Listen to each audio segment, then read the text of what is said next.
Belle's POV.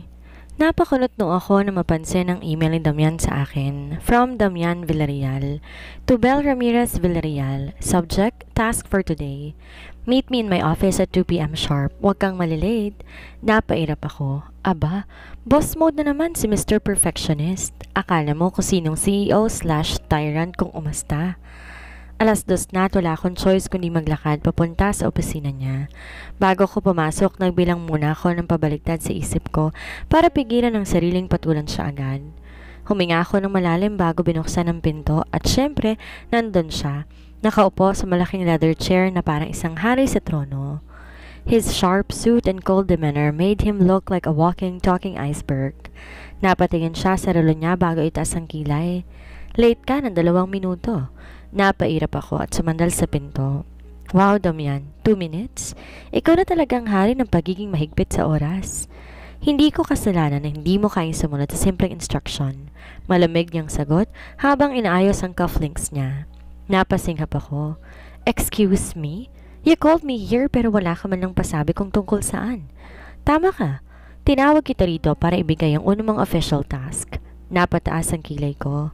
Let me guess. Kukuha ako ng kape mo, ipag-aanda kita ng schedule or, wait, bibili ako ng designer socks mo kasi masyado kang pihikan? Napatingin siya sa akin ng matalim. Huwag kang assuming. Hindi kita kinuha bilang assistant. Then ano? Bumuntong hininga siya at kinuha isang folder mula sa desk niya. Gusto kong makita kung may silbi ka sa kumpanya. So you'll be handling a small project under the marketing team. Napataas ang kilay ko. Marketing? Damian, banker ako. Anong alam ko sa marketing? You're smart. Figure it out. Sagot niya. Walang bahid ng awa sa boses niya. Napahawak ako sa sentido ko. Diyos ko, give me patience. Okay, sabi ko sa seryosong tono. Pero wag mong asahan na magpapauto ako sa mga biglaang utos mo. Hindi kita inuuto. Aniya, sabay tiklop ng mga kamay sa ibabaw ng lamesa. Gusto ko lang makita kung kaya mong panindigan ang sinabi mo kanina na hindi ka sunod-sunuran. Naningkit ang mga mata ko. So, challenge na naman to. Depende kung paano mo titingnan. Napailing ako at kinuhang folder sa mesa niya. Fine, pero kapag napagtagumpayan ko to, Damian, wag mo nang subukan pahirapan pa ako. Hindi siya sumagot, instead, ngumiti siya na isang mapanuksong ngiti. We'll see. Puisin. Alam kong di niya ako bibigyan ng kahit anong break sa impyernong opisina niyang to. Game on, Mr. Villarreal. Napabuntong hininga ako habang nakatayo sa harap ng conference room. 2 oras na ako nakikipag-meeting kasama ng marketing team para sa proyektong ipinasa sa akin ni Damian. At kahit gusto ko mag-focus, hindi ko mapigilang mapikon sa kanya. Bakit? Dahil mula kanina wala siyang ginawa kundi sipatin ako sa dulo ng conference table para naghihintay lang na magkamali ako. Gusto kong ibato ang hawak kong ballpen sa mukha niya pero syempre kailangan kong maging professional. Sa wakas, natapos din ang meeting at isa-isa nang lumabas sa mga empleyado.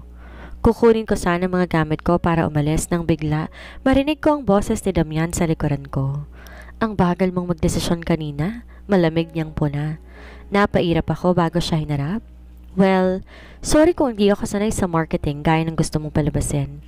Then, sanayin mong sarili mo, sagot niya. Kaswal na siluksok ang mga kamay sa bulsa ng slacks niya.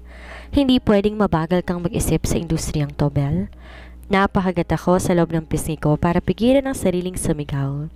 Alam mo, Damian, kung gusto mong pahirapan ako, sabihin mo na lang.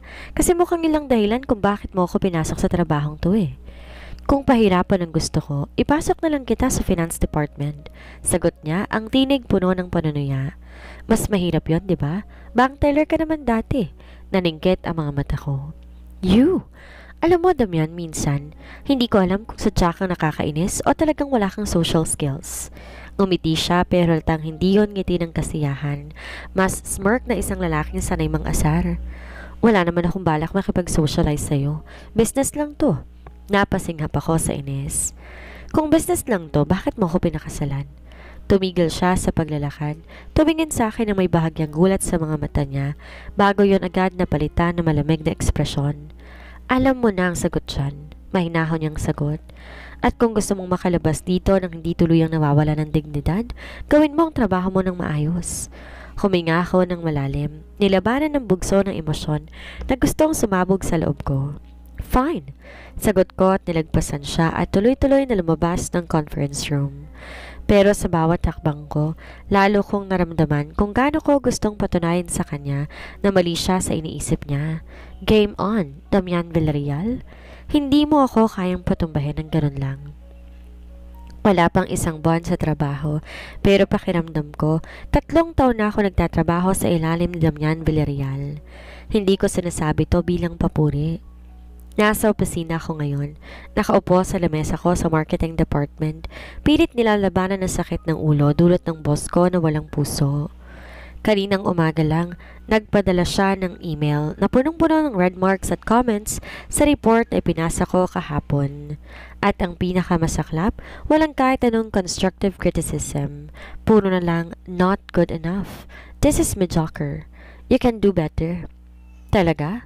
Samantalang binuhos kong kaluluwa ko sa report na yon. Huminga ako ng malalim. Tinakalma ang sarili ko bago tumayo at naglakad papunta sa opisina ni Damian. Wala akong pake kung abala siya.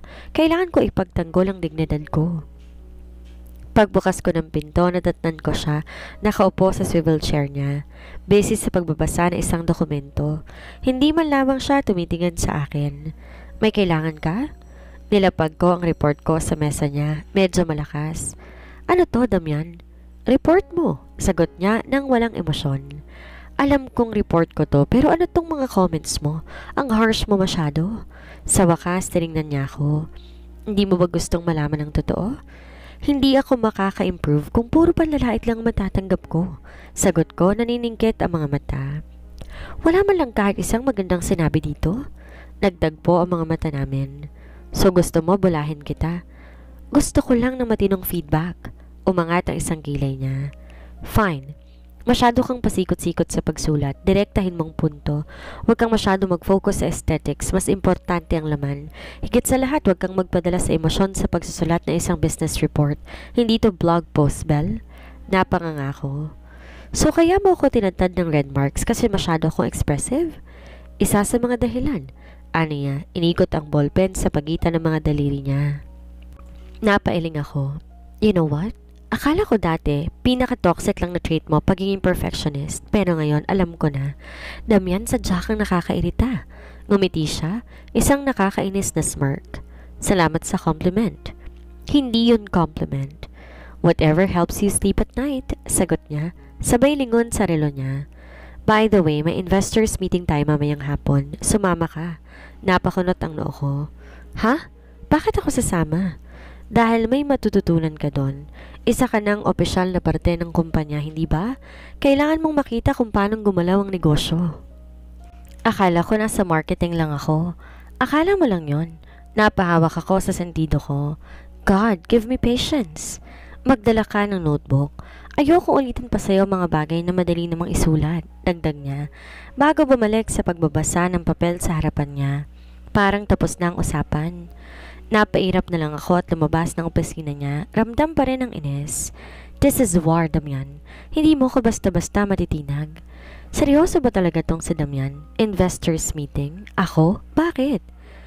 Kanina pa ako nakaupo sa conference room kasama ilang board members ng Villarreal Group. Sa dulo ng mesa, syempre, naroon si Damian. Walang kahirap-hirap sa pagsasalita, punong-puno ng confidence habang pinapaliwanag ang bagong business strategy ng kumpanya. Habang siya ay parang isang corporate god na sanay sa gantong eksena, ako naman isang hamak na mortal na pilit iniintindi ano ang nangyayari. Nagdududol ako sa dulo ng notebook ko na biglang may humirit mula sa kabilang dulo ng mesa. Mrs. Villarreal, anong masasabi mo tungkol sa bagong marketing approach natin? Wait, ano? Napatingin ako kay Damian at napahalokip-kip lang. May bahagyang smirk sa labi. Sinadya niya to? Napalunok ako at umayos ng upo. Well, sa palagay ko, effective naman ang approach natin. At bakit mo nasabi yan? Tanong ng investor na si Mr. Tan, isang matandang negosyante. Oh my God, Belle, mag-isip ka. Di ka pwedeng magbukang tanga dito. Kasi, kung titingnan po natin ang trends, maraming consumers ang mas na-engage sa digital marketing ngayon. Ang paggamit natin ng targeted ads ay very strategic. Napansin kong nakataas ang kilay ni Damian, halatang hindi impressed. Very strategic, ulit niya. Kita ang mocking tone sa boses niya. That's your answer? Tumiklop ang kamao ko sa ilalim ng mesa. Yes, kasi totoo naman. Based on analytics, mas nag-increase ang ROI natin dahil sa targeted marketing strategies natin. Which is exactly what I just said earlier. Sabat niya. Napairap ako. Exactly. So bakit mo pa ako tinatanong? Ngumisi siya ng bahagya. Gusto ko lang makita kung talagang nakikinig ka. Gusto ko siyang dagukan gamit ang notebook ko.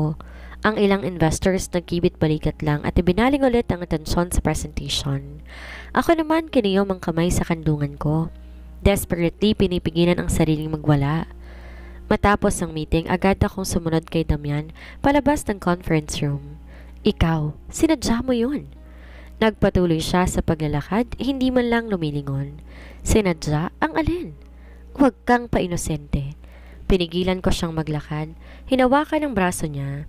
Sinadya mong ipahiya ako sa investors? Sa wakas, lumingon siya. Kung gusto kitang ipahiya, Bel, hindi lang isang tanong ang ibabato ko sa'yo. Napaka-arrogant mo talaga, Damian. And you are too sensitive. Napasingap ako sa inis. Hindi ako sensitive. Ikaw lang talagang nakakairita. Then get used to it. Napatingin ako sa kanya. Lalo pang napikon sa kalmadong ekspresyon niya. Hindi kita kailangang sanayin sa ugali ko, sagot ko. Dahil di ako tulad ng mga empleyado mo na nagtsatsaga sa pagiging bossy mo. Umangat ang isang kilay niya. Hindi mo ako boss dito? Bilang asawa, hindi. Pero bilang empleyado, oo, sagot niya, bago lumapit ng bahagya. Binawasan ang espasyong namamagitan sa amin. Kaya kung ayaw mong pahirapan kita sa trabaho, Bel, mas mabuting matuto kang sumunod. Lalo akong nainis. Hindi ako robot para lang sumunod sa'yo ng basta-basta. Hindi naman kita inuutusan na maglakad sa apoy, di ba? Gusto mo ng suntok? I dare you. Hamon niya, ang smirk niya lalong lumalim. Diyos ko, give me strength. Umiling ako at tinalikuran siya. Magsawa ka sa sarili mong pagiging bossy? Bago pa ako tuluyang makaalis, narinig ko ang mababa niyang tawa. Napahinto ako sandali. Si Damian, tumawa? Hindi ko alam kung matutuwa ako o maiinis dahil parang natutuwa siyang asarin ako. Huminga ako ng malalim at ipinagpatuloy ang paglalakad. Hindi ko alam kung paano ako nakasurvive sa meeting na yon kasama si Damian. Pakiramdam ko, para kung tinapon sa gitna ng arena na walang armor. Habang siya naman ang hari ng kaharian, walang takot, walang bahid ng kaba, at higit sa lahat, nakakainis. At ngayon, eto ko. Nakatayo sa harap ng glass office niya. Nag-aalangan kung dapat ko ba siyang harapin o bumalik na lamang sa desk ko at magpanggap na sobrang busy. Bel, wala ka ng kawala.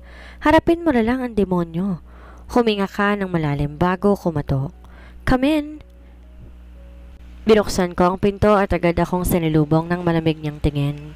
Naka-cross arm siya habang nakasandal sa upuan niya. Parang hinihintay na lang akong gumawa ng isang pagkakamali. Anong kailangan mo? Malamig niyang tanong. Pinilit kong maging kalmado. Gusto kong pag-usapan kung bakit mo ako sinapas sa meeting kanina nang di mo lang sinasabi sa akin.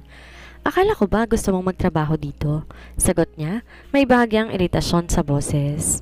Ano, gusto mo ng special treatment? Gusto mong dumaan muna sa training wheels bago kita isabak sa totoong laban? Napasinghap ako. Excuse me, hindi ako humingi ng special treatment, Damian. Ang gusto ko lang kahit konting heads up para di ako mukhang tanga sa harap ng investors mo. Nagkibit balikat siya. Mukha ka namang tanga kahit anong gawin mo. Wow, ang bait mo talaga. Honest lang. Ganun ba? E di maging honest din tayo. Sagot ko. Tumukod ang kamay ko sa desk niya. Masama ang ugali mo, Damian. Ngumisi siya. And yet, kinasal ka sa akin. Napairap ako.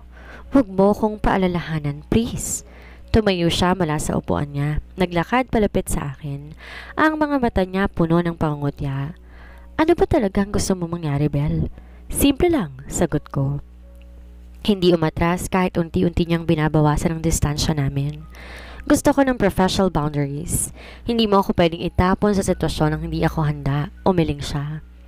Kung ganito ka kasensitibo, paano mo haharapin ang mas malalaking problema sa kumpanya? Ang pagiging handa, hindi pagiging sensitibo, Damian. Mariin kong sagot. Ikaw lang masyadong mataas ang tingin sa sarili mo, kaya akala mo lahat dapat kaya agad makipagsabayan sa'yo. Kung gusto mong makasabay, Belle, bilisan mo ang lakad mo, aniya. Bumalik sa upo niya at pinalingan ang laptop niya. Para bang tapos na ang usapan namin. Pero hindi pa ako tapos. Hindi ako tulad ng mga empleyado mo na matatakot sa'yo, Damian. Babala ko. Kung palagay mo, kaya mo kong kontrolin, nagkakamali ka. Tinaas niya ang tingin sa akin. Ang mga mata niya ay puno ng habon. Tingnan natin.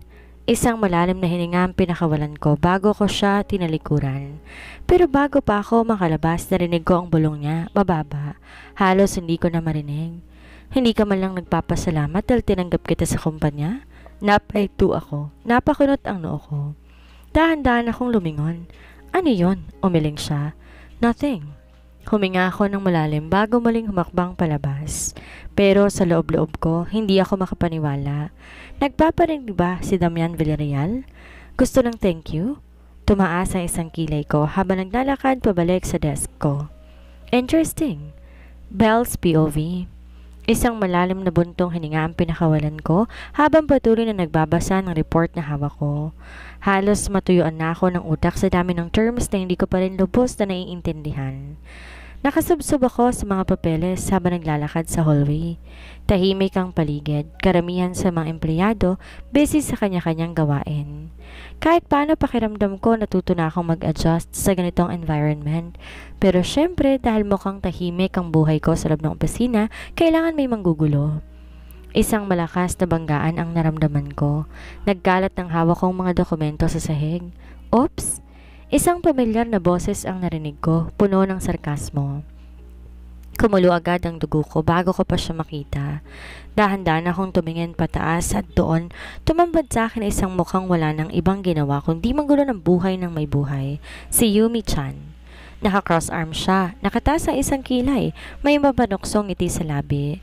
Suot ay isang fitted jet dress na parang pang-party kaysa pang-opisina, as if gustong pakita sa lahat na siyang pinakamaganda at pinakaklase sa buong kumpanya.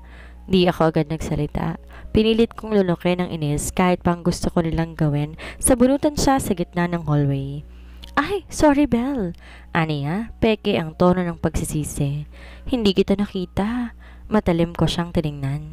Hindi mo ako nakita o baka naman sinadya mo. Ngumiti siya ng mas malawak. Wow, defensive agad?